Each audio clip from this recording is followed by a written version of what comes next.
மதுரையில் வரும் 9ஆம் தேதி நடைபெறுவது பட்டா தரும் விழா இல்லை, உதயநிதி ஸ்டாலின் என்ற இளவரசருக்கு பட்டாபிஷேகம் நடைபெறும் விழா என RB உதயகுமார் பேசியுள்ளார். மதுரை பாலமேட்டில் உறுப்பினர் அடையாள அட்டை வழங்கும் விழா நடைபெற்றது.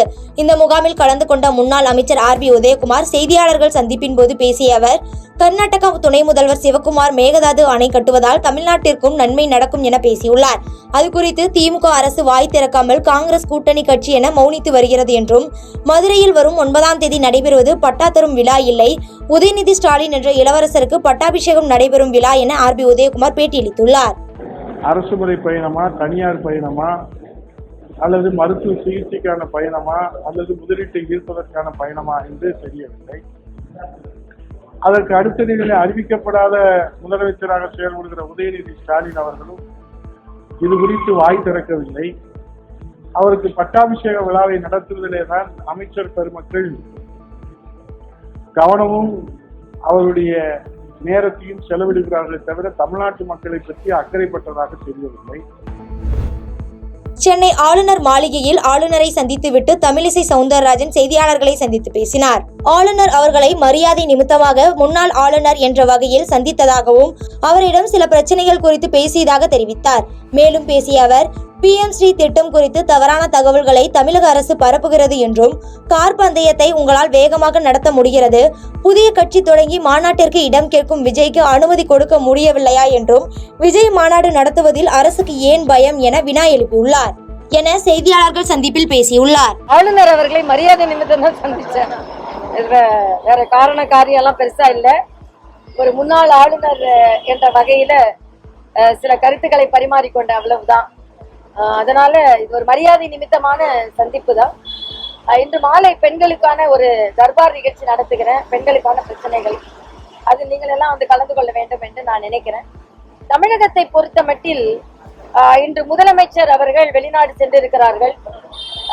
ஏற்கனவே இந்த வெளிநாடு போறதுக்கு முன்னால புதிதா ஏதாவது ஒரு நிறுவனம் இங்கே வந்து பெரிய அளவில் நிறுவனத்தை தொடங்கி பல பேருக்கு வேலை வாய்ப்பை கொடுத்திருக்கிறதா என்றால் இல்லை. அதே மாதிரி அங்க போய் வந்து நம்ம வந்து போஸ்ட் கொடுக்கறதும் சைக்கிள் ஓட்டுறதும் தான் அதிகமா இருக்கே தவிர MOU எதுவும் பெருசா இருந்த மாதிரி இல்ல. கார் ரேஸ் உங்களால அவ்வளவு சீக்கிரம் நடத்த முடியுது.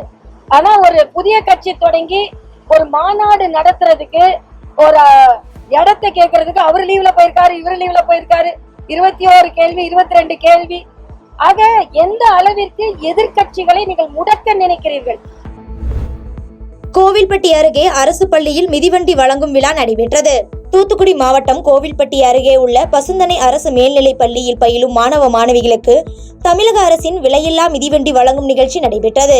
இந்நிகழ்வில் சிறப்பு அழைப்பாளராக சமூக நலன் மற்றும் மகளிர் உரிமைத்துறை அமைச்சர் கீதா ஜீவன், விளாத்திக்குளம் சட்டமன்ற உறுப்பினர் GV மார்க்கேண்டையன் உள்ளிட்டோர் பங்கேற்று இலவச மிதிவண்டியை மாணவ மாணவிகளுக்கு வழங்கி சிறப்பித்தனர்.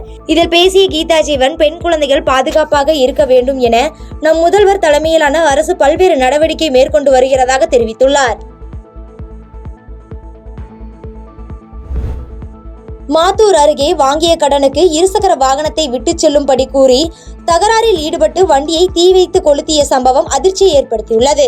கிருஷ்ணகிரி மாவட்டம் போச்சம்பள்ளி அருகே உள்ள குள்ளம்பட்டி பகுதியைச் சேர்ந்த வேடியப்பன் என்பவரிடம் மாடஹள்ளி பகுதியைச் சேர்ந்த நாகு என்பவர் கடந்த 2009ஆம் ஆண்டு குடும்ப சூழ்நிலை காரணமாக 20,000 ரூபாய் வேடியப்பனிடம் கடன் வாங்கியதாக தெரிகிறது. இந்நிலையில் கடனை வாங்கியதில் இருந்து நாகு திருப்பி தராமல் காலம் தாழ்த்தி வந்த நிலையில் நேற்று மாலை கண்டனஹள்ளி பிரிவு சாலையில் நாகுவை வேடியப்பன் பார்த்து பணம் கேட்டுள்ளார். இதில் இருவருக்கும் இடையே வாக்குவாதம் ஏற்பட்டு வேடியப்பன் நாகுவின் இருசக்கர வாகனத்தை சிறைப்பிடித்து வைத்துக் கொண்டு பணத்தை கொடுத்த பின்னர் வண்டியை எடுத்து செல்லுமாறு கூறியுள்ளார். இதனால் ஆத்திரமடைந்த நாகு பீடி பற்ற வைத்து அந்த பீடி துண்டை பெட்ரோல் டேங்கில் போட்டு இருசக்கர வாகனத்தை எரிய வைத்துள்ளார். இது குறித்து தகவல் அறிந்து சம்பவ இடத்திற்கு வந்த போலீசார் விசாரணை மேற்கொண்டு வருகின்றனர். ராசிபுரம் அருகே அதிவேகமாக வந்த ஆட்டோ மோதி முதியவர் உயிரிழந்துள்ள சம்பவம் அதிர்ச்சியை ஏற்படுத்தியுள்ளது. நாமக்கல் மாவட்டம் ராசிபுரம் அடுத்த சேலம் டு நாமக்கல் தேசிய நெடுஞ்சாலையில் தாளம்பள்ளம் என்ற இடத்தில் முசிறியில் இருந்து சேலம் நோக்கி சென்ற தோஸ்த் ஆட்டோ மோதியதில் அத்தனூர் பகுதியைச் சேர்ந்த வெங்கடாஜலம் என்பவர் சம்பவ இடத்திலேயே பரிதாபமாக உயிரிழந்தார். இதுகுறித்து வெண்ணந்தூர் காவல்துறையினருக்கு தகவல் தெரிவிக்கப்பட்டது. சம்பவ இடத்திற்கு வந்த வெண்ணந்தூர் போலீசார் சடலத்தை மீட்டு விசாரணை நடத்தி வருகின்றனர். மேலும் ஆட்டோவில் வந்த 5 பேரும் சிறு காயங்களுடன் ராசிபுரம் அரசு மருத்துவமனையில் சிகிச்சை பெற்று வருகின்றனர். பாதகம் செய்பவரை கண்டால் நாம் பயங்கொள்ளலாகாது பாப்பா. மோதி மிதித்து விடு பாப்பா, அவர் முகத்தில் உமிழ்ந்து விடு பாப்பா. அண்மை செய்திகளை உடனுக்குடன் தெரிந்து கொள்ள இணைந்திருங்கள் இயம்நாடு தொலைக்காட்சியுடன்.